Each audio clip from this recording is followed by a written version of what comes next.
കാലാവസ്ഥാ വ്യതിയാനം മൂലം കൃഷിരീതികളിൽ വരുത്തേണ്ട മാറ്റങ്ങളെ മുൻനിർത്തി ദേശീയ കാർഷിക ഗവേഷണ കൗൺസിൽ നടപ്പാക്കുന്ന പദ്ധതിയാണ് national innovations in climate resilient agriculture അഥവാ നിക്ര. ഈ പദ്ധതി കോട്ടയം ജില്ലാ കൃഷി വിജ്ഞാന കേന്ദ്രം കുമരകം വില്ലേജിൽ 2021 മുതൽ നടപ്പാക്കി വരുന്നു. പഞ്ചായത്തിലെ 70 ഏക്കർ നെൽപ്പാടത്ത് കാലാവസ്ഥയ്ക്കനുസൃതമായി മാതൃകാ ക്രോപ്പ് കലണ്ടറും വളപ്രയോഗ നിർദ്ദേശങ്ങളും നൽകി. ഡ്രം സീഡർ ഉപയോഗിച്ച് കൃത്യമായ അകലത്തിൽ നെൽവിത്ത് വിതയ്ക്കുന്ന രീതിയിലൂടെ കാലാവസ്ഥാ വ്യതിയാനം മൂലമുള്ള രോഗകീടങ്ങളുടെ നിയന്ത്രണ മാർഗങ്ങൾ അവലംബിച്ചു. നൂതന സാങ്കേതിക വിദ്യയായ ഡ്രോൺ ഉപയോഗിച്ച് KAU സമ്പൂർണ്ണ സൂക്ഷ്മ മൂലക മിശ്രിതം തളിക്കുകയുണ്ടായി. KAU സമ്പൂർണ്ണ തളിച്ചതിലൂടെ സൂക്ഷ്മ മൂലകങ്ങളുടെ അഭാവവും മറികടക്കാൻ സാധിച്ചു.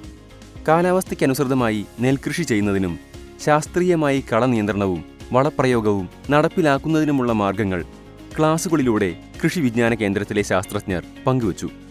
വെള്ളക്കെട്ടുള്ള പ്രദേശങ്ങളിൽ പച്ചക്കറി കൃഷി ചെയ്യുവാൻ ഉയർന്ന തട്ടുകളുള്ള സ്റ്റാൻഡ്, ഹ്രസ്വകാല കിഴങ്ങുവർഗ വിളകൾ, ഉയരം കൂടിയ കോഴിക്കൂടുകൾ എന്നിവ നൽകി വരുന്നുണ്ട്. ഉയരം കൂടിയ കോഴിക്കൂടിന് കർഷകർക്കിടയിൽ ഏറെ സ്വീകാര്യത ഉണ്ടാവുകയും കർഷകർ കൂടുതൽ കൂടുകൾ നിർമ്മിക്കുകയും ചെയ്തു. ചാലുകളിലും കുളങ്ങളിലും പോള നീക്കുന്നതിനായി ഈസി കളക്ട് എന്ന ലഘു ഉപകരണം കർഷകർക്ക് നൽകുകയും തുടർന്ന് മീൻ കുഞ്ഞുങ്ങളെ വളർത്തുന്നതിനായി ബോധവൽക്കരണവും മീൻ കുഞ്ഞുങ്ങളെയും നൽകുകയും ചെയ്യുന്നു.